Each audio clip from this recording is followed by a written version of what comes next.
तो चलिए आप लोग के लिए हम लेके आए हैं वो टॉपिक है 12th का विद्युत वाहक बल।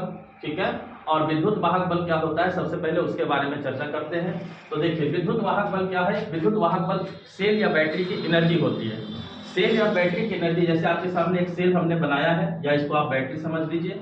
सेल के हम जो रहते हैं, सेल के हम लोग बाहर रहते हैं। हम लोग देखे हैं कि सेल में ये हमारे पास प्लस का टर्मिनल होता है, ये माइनस का टर्मिनल होता है। आप लोग गांव में देखें, हम गांव में हमारे यहाँ बैटरी भी होती है, जैसे इन्वर्टर वगैरह के साथ में बैटरी जुड़ी होता है। उस बैटरी में देखते होंगे एक प्लस वाला होता है, एक माइनस वाला होता है, और बाहर में हम लोग उसका काम कराते हैं। जैसे इसमें बल्ब लगा दिए, बल्ब हमारे लिए रेसिस्टेंस हुआ, ये तो हम बाहर देखते हैं। लेकिन एक्चुअल में बैटरी के अंदर में क्या चीज होती है कि बैटरी में जो करंट यहाँ से प्लस से जो निकलती है, जो माइनस के पास पहुंचती है, वो अंदर से होते हुए, यानी बैटरी के अंदर से होते हुए वो फिर से प्लस की ओर जाती है।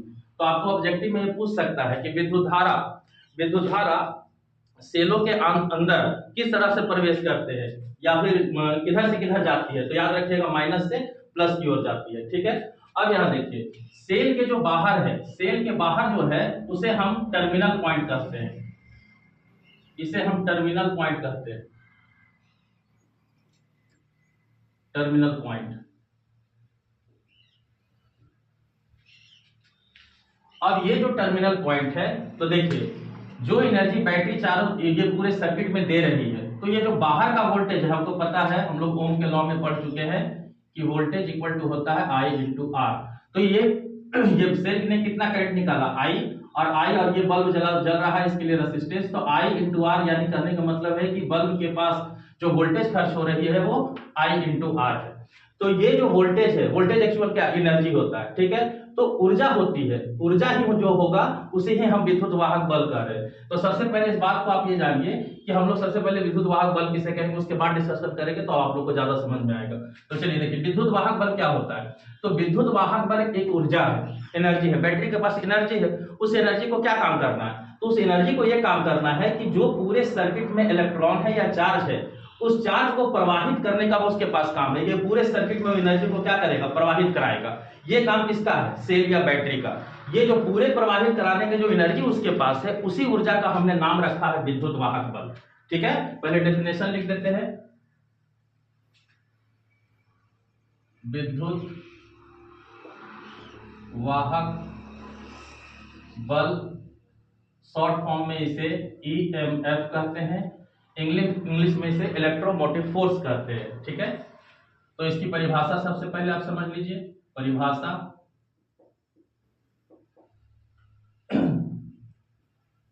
विद्युत वाहक बल वह ऊर्जा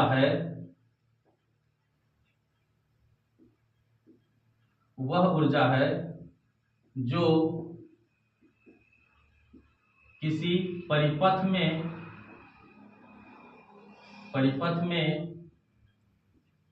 इलेक्ट्रॉन या आवेश को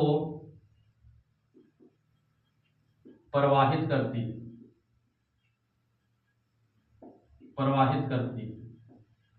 मीनिंग इसका सिंपल बात समझिए कि चार्ज को ये पुश करता है, धक्का देता है। ठीक है, चार्ज को इधर से धक्का देगा और इधर से अपनी ओर खींचेगा। ये पूरे से ये एनर्जी का काम है। एनर्जी जो है, इसी एनर्जी से पूरे सर्किट के अंदर में ये करंट दौड़ते रहती है। इसका मतलब ये हुआ क्या कि हम लोग एनर्जी को कैसे डिफाइन करते हैं, ओम के नियम में होता है V equal to I into R, और ऐसे हमको पता है V equal to W upon Q होता है। यानी प्रति एकाक आवेश को किसी बिंदु से किसी दूसरे बिंदु तक पहुंचाने में जो कार्य लगता है वही हम लोग करते हैं, वही वोल्टेज होता है। अब यहां पर ध्यान दीजिए, सबसे पहले इसका संकेत देख लीजिए। संकेत इसका E होता है। ठीक है, अब विद्युत वाहक बल के लिए सबसे पहले हम लोग इसको डिफाइन कैसे करेंगे। तो देखिए विद्युत वाहक बल एक्चुअल में क्या है, तो विद्युत वाहक बल एक्चुअल में वोल्टेज है। ठीक है, अर्थात यह एक वोल्टेज है। ठीक है, अब इसमें देखिए इस वोल्टेज को हम कैसे वेरीफाई करते हैं, कैसे हम इसको पूरा निकालते हैं उसको देखिए। जैसे मान लीजिए ये पूरा का पूरा बैटरी जो है पूरा एनर्जी बना रहा है, यानी पूरा काम कर रहा है पूरे सर्किट में। तो हम देख रहे हैं कहां, तो बाहर में कितना काम कर रहा है। काम का मतलब क्या हुआ, voltage. Voltage equal to I into कितना होता है आर। तो यहाँ देखिए पूरे ये बैटरी जो है बाहर में भी ये अपना काम कर रहा है और बैटरी जो है अपने अंदर भी ये काम कर रहा है, यानी अपनी एनर्जी से वो आवेश को बाहर से लेकर आता है और अंदर से फिर लेकर के जाता है। तो जो वोल्टेज बाहर में होती है उसको हम टर्मिनल वोल्टेज कहते हैं, ठीक है। बाहर की वोल्टेज को हम कहते हैं टर्मिनल वोल्टेज। तो टर्मिनल वोल्टेज कितना होगा, यानी यहां से इस बिंदु से इस बिंदु के बीच यानी बाहर में कितना वोल्टेज होगा, तो वोल्टेज इक्वल टू क्या होता है आई, कहां का आर, बाहर का, तो आई इंटू आर, ये हो गया टर्मिनल वोल्टेज, ठीक है। लेकिन हम क्या देखते हैं कि सेल के अंदर में भी एक रेसिस्टेंस होता है, ठीक है। जैसे आप लोग बैटरी के अंदर में जो करंट चलती है तो अंदर में सॉल्यूशन होता है और सॉल्यूशन जो होती है वो आयन को चलने के लिए प्रॉब्लम करता है, तो वहां पर एक रेसिस्टेंस क्रिएट होता है और वो रेसिस्टेंस को हमने अंदर में माना है कि वो आर है। तो करंट तो सब जगह बराबर चल रही है, तो इसका जो आई इंटू आर जो होगा इसे हम कहेंगे आंतरिक वोल्टेज, आंतरिक वोल्टेज। और ये वोल्टेज कितना होगा आई और अंदर का रेसिस्टेंस हो जाएगा आर, ये। तो ये पूरा का पूरा ये दोनों वोल्टेज आपस में ऐड करेंगे तो पूरा बैटरी की पूरी एनर्जी हमें मिलेगी। तो इसलिए हम लोग ये बात को कहते हैं कि ईएमएफ जो होती है वो एनर्जी होती है, टोटल एनर्जी। तो हम तो बैटरी के बाहर जानते हैं, हम लोग अपना वोल्टमीटर की मशीन लाते हैं, यहाँ पे लगाते हैं और कांटा को देख लेते हैं, हम उसका टर्मिनल वोल्टेज बताते हैं, लेकिन आंतरिक वोल्टेज नहीं बता पाते, ठीक है। तो आंतरिक वोल्टेज को कैलकुलेट करने के लिए जो हम बात कर रहे हैं वो इसका मतलब ये होता है कि ईएमएफ टोटल वोल्टेज होता है, टर्मिनल टू टर्मिनल का जो वोल्टेज होगा और सेल के अंदर का जो वोल्टेज होगा, ये दोनों वोल्टेज को आपस में हम ऐड कर देंगे तो वही जो एनर्जी होगी उसी को हम कहेंगे विद्युत वाहक बल, ठीक है। अर्थात आप इस बात को समझ जाइए, इसका मतलब ये हुआ कि EMF equal to terminal voltage plus आंतरिक वोल्टेज, ठीक है। ये इन दोनों के एडिंग के बराबर होगा ईएमएफ। तो अब आप यहां देखिए ईएमएफ का संकेत हम ये ई लिख रहे हैं, टर्मिनल टू टर्मिनल वोल्टेज कितना होता है आई इंटू आर, आंतरिक वोल्टेज कितना हुआ आई इंटू स्मॉल आर। तो इससे क्या देखते हैं कि हमारा ये जो वोल्टेज है ये हमारा बाहर का है, तो इसको हम कैलकुलेट कर सकते हैं, आई इंटू आर होगा क्या terminal voltage plus I into are.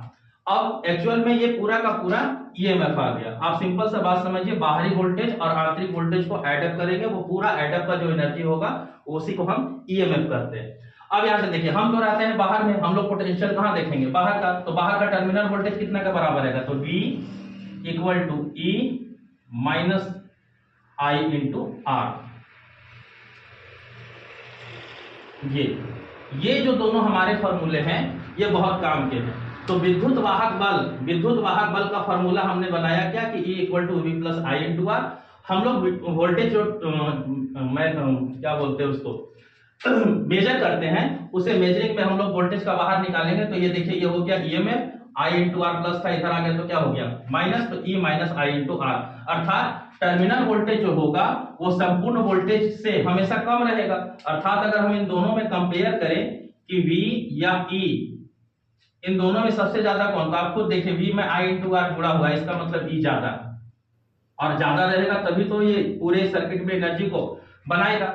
उसके बाद कभी कभी बच्चे लोग गलत कर देते हैं कि विद्युत वाहक बल जब देखते हैं तो इसका एसआई यूनिट जो है बल को देख करके हम न्यूटन मार देते हैं ऑब्जेक्टिव में, जबकि विद्युत वाहक बल एक ऊर्जा है और यह ऊर्जा के लिए हम लोग जानते हैं ये एक वोल्टेज का काम करता है। इसलिए विद्युत वाहक बल का जो एसआई मात्रक है, एसआई मात्रक वोल्ट ही होगा, ठीक है। पक्का याद रखिए, जो विभवांतर का एसआई मात्रक है वही मात्रक ईएमएफ का भी हो जाएगा, ठीक है। तो हमें उम्मीद है कि ये टॉपिक आपको समझ में आया होगा। फिर से देख लीजिए, कोई ज्यादा जल्दी नहीं है। आप सिंपल बात समझिए कि विद्युत वाहक बल एक एनर्जी है, वह ऊर्जा है जो पूरे परिपथ में इलेक्ट्रॉन या चार्ज को घुमाने की ताकत रखता है, धक्का देता है। इसी के कारण ये बल्ब क्या हो रहा है, जल रहा है। अगर ये बैटरी के पास एनर्जी नहीं रहेगी तो बल्ब नहीं जलेगी, ठीक है। और इसका संकेत क्या होता है ई, ठीक है। एक्चुअल में इसका मतलब क्या हुआ कि विद्युत वाहक बल है क्या, तो यह एक वोल्टेज है, ठीक है। इसको मेजर कैसे करते हैं, तो एनर्जी हमको पूरा चाहिए, बाहर की एनर्जी भी होती है और आंतरिक एनर्जी भी होती है। तो बाहर के जो एनर्जी को मेजर करते हैं वो वोल्टेज से करते हैं, उसका नाम हम लोगों ने रखा है टर्मिनल वोल्टेज। टर्मिनल वोल्टेज कैसे निकालेंगे, तो हमको पहले से पता है ओम के लॉ से V equal to I into R. तो बाहर का करंट कितना I, बाहर का रेजिस्टेंस कितना R, I इंटू आर का काम कर रहा है बाहर में। अंदर में कितना रेजिस्टेंस है, छोटा r, और करंट भी जा रही है कितनी I, तो आंतरिक वोल्टेज हो गया I इंटू आर। और ये दोनों को अगर ये दोनों एनर्जी कुल ऊर्जा हम निकालें तो उसी कुल ऊर्जा का हमने नाम रखा है EMF। तो EMF बराबर हो गया टर्मिनल वोल्टेज प्लस आंतरिक वोल्टेज। ये फार्मूला हम लोगों ने पहले वहां लगाया, equal to I into R plus I into small r। और I इंटू आर को हमको पता है ये बाहर का वोल्टेज है, टर्मिनल वोल्टेज। इसको हम लोग इसको कैलकुलेट कर लिए थे, E equal to V plus I into R. अब इस फार्मूला को हम लोग डिराइव किए, डिराइव करने के बाद हम वोल्टेज को निकाले, क्योंकि हम लोग जानते हैं कि हम बाहर में रहते हैं और टर्मिनल वोल्टेज को हम निकाल सकते हैं। तो V इक्वल टू हमारा क्या हो जाएगा, E minus I into R. ठीक है, हमें उम्मीद है कि आपको ये बात समझ में आ गई होगी। ठीक है, तो अगर इसका